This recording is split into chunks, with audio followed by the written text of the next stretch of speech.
back to another edition of Boxing for Real. I'm your host, Don Omega. This is Iron Truth. Today we're talking Joel Casamayor.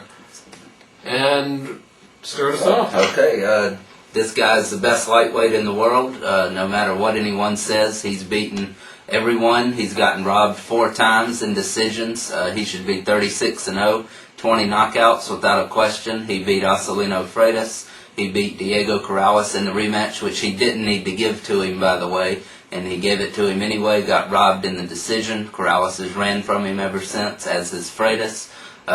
Beat Jose Luis Castillo clearly in December of 2004. That some judge had it 117-111 for Castillo. That was absolutely crazy. He should be banned.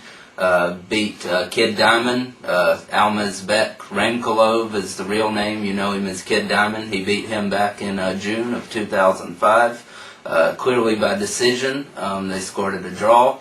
Casamayor knocked him down in the first round. Almost had him out completely in the first round.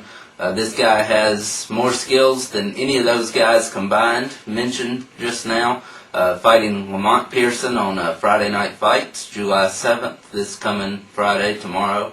But anyway, I expect him to win convincingly, probably by a late round knockout, and hopefully he gets some of these rematches with these guys that have been dodging him since he's beat them, clearly. So yeah, let's go back for a minute to the Corrales and Castillo matches.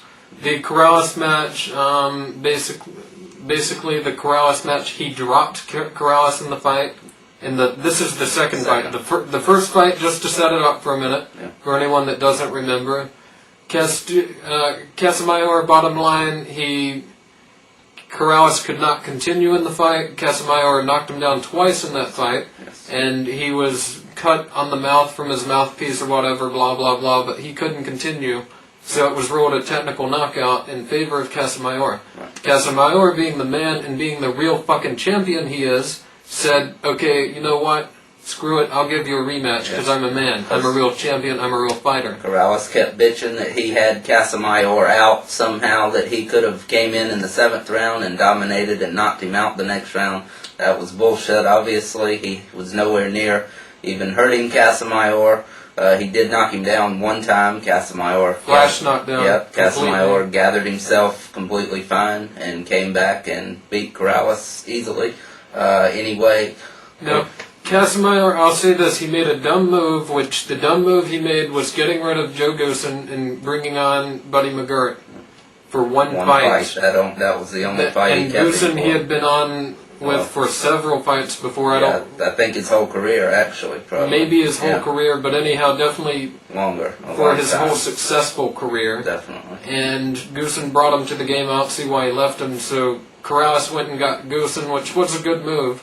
By Corrales, but I just feel they screwed him completely. And if you look at the end of the fight, you can see Corrales celebrating. He is the only one in his corner celebrating. Everyone else, even Joe Goosen, looks like a defeated team. Also, just the way he was celebrating. And they have this look about them like, we're screwing this guy over or something. They have this very dishonest look to them. Go and watch the fight. If you need it, OmegaFights.com. Absolutely. Come to us. Anyway, Corrales, just the way he was celebrating also was just looked completely fake as hell, not real, like he did not believe at all he won the decision. He was right, he clearly didn't. Casamayor dropped him in the 10th round. Casamayor, I had him winning, I think, the first 8 rounds of the fight, I believe. Or maybe even more than that, possibly. It was a very lopsided decision for Casamayor. Yes, it wasn't even close. Not at all. That was the absolute worst screw job he's received on any of the 4 fights that we've mentioned at the top of the show that he's been robbed in. But he clearly beat him. So, and Corrales will be the studio analyst on Friday Night Fights for tomorrow night's fight between Casamayor and Lamont Pearson, so that should be interesting. Now the Castillo fight, basically the way this fight even came about, if you remember, Corrales and Castillo were set to have their big mega fight that everyone was dying to have, and didn't happen because, once again, Corrales decided he didn't want to fight. For whatever gay reason he had at the time, he didn't want to fight. And Corrales, since he didn't want to fight, he stepped aside. Casamayor stepped in. Yeah. He said, look, I'm ready to go. Absolutely. He came in, he absolutely, thoroughly dominated Castillo. But Casamayor was the stepping stone, the obstacle in the way of this fight being made. Yeah. So the judges screwed him. Bob Arum got the judges to screw him, or whatever. For whatever reason, he may have not even had to have paid the judges off. Probably not. Everybody in boxing, the fans, the judges, whoever, they all wanted Corrales Castillo, this great mega fight that they built it up to be. No matter who they had to rob or screw or cheat to get to that, they were going to do it. They knew beforehand they would have Castillo winning as long as it made the decision. And I wish we had the punch stat numbers, yeah, but Showtime doesn't do that for some reason. Showtime, and good thing for Castillo they don't, because I guarantee you it would be some of the most lopsided you've seen in any kind of championship level fight. Through the first 6 rounds, I don't remember Castillo landing a clean punch at all. Actually, Casamayor was dominating. I can't count how many times he hit him with his straight left over and over, had Castillo's head rocking back over and over again. Castillo won the 11th and 12th rounds, clearly. That was about it. You could have given him maybe 2 other rounds in there. 8-4 was about the closest it could have possibly been. Casamayor clearly won the lightweight championship that night as far as I'm concerned, and he's still the champ because nobody's beat him still. I think the last 2 were the only rounds I gave him. Well, but anyhow, let's move on now to his opponent, to Casamayor's opponent coming out, Lamont Pearson. This guy is no guy to be taken lightly. He's actually a live guy in there. Yeah. His only losses are to Robbie Peden, 3K Battery, Yodsanan, or however you say it, 3K Battery, the good 3K Battery, basically, and powerful guy, good fighter from what I've seen. And Orlando Salido. Robbie Peden, he knocked out Nate Campbell twice, actually.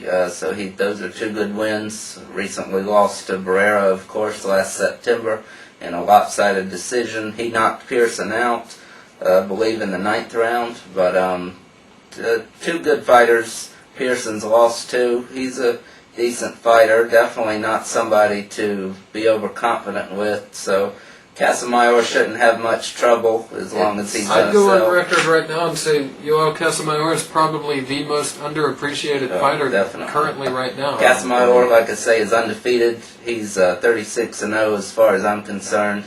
Will beat anyone in the lightweight division. Could beat anyone in the 140 division, I believe, now also. But anyway, so tune in Friday night to Casamayor. And finally on the undercard of that Friday night fights tomorrow night, or tonight if you're watching Friday, which you probably are, it'll be Julio Cesar Garcia, who is 36-2 with 29 knockouts. The big thing about this guy, though, he's only 19 years old. Yeah. Nearly 40 fights. This will be his 39th fight. And he's 19. Can you imagine? He's taking on Grover Wiley. You'll remember him as the guy who has a win over Julio Cesar Chavez. You probably won't remember that, actually. It was on TV Azteca, a very unknown station that nobody gets. That Bob Arum is a freaking moron for putting anyone on. He actually considered putting Castillo in there. Yeah, and didn't he put Jorge Arce on there? On there 2 times, 2 months in a row against Adonis Rivas. Knocked him out both times, but anyway, nobody saw those 2 fights. I saw them, thank goodness. But anyway, Grover Wiley's the guy that beat Chavez in Chavez's last fight of September 2005. Garcia hopefully knocks him out, gets rid of him for good. 19 years old, very impressive. 2 losses, neither one by knockout, by decision. One very early in his career, which he's still early in his career. He's only 19 years old.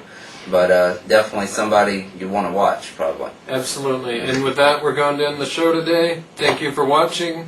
Keep sending those questions in on our mailbag. Our email is boxingforreal@gmail.com. boxing4real@gmail.com. Thanks for watching. I'm Don Omega. Iron Truth. See ya.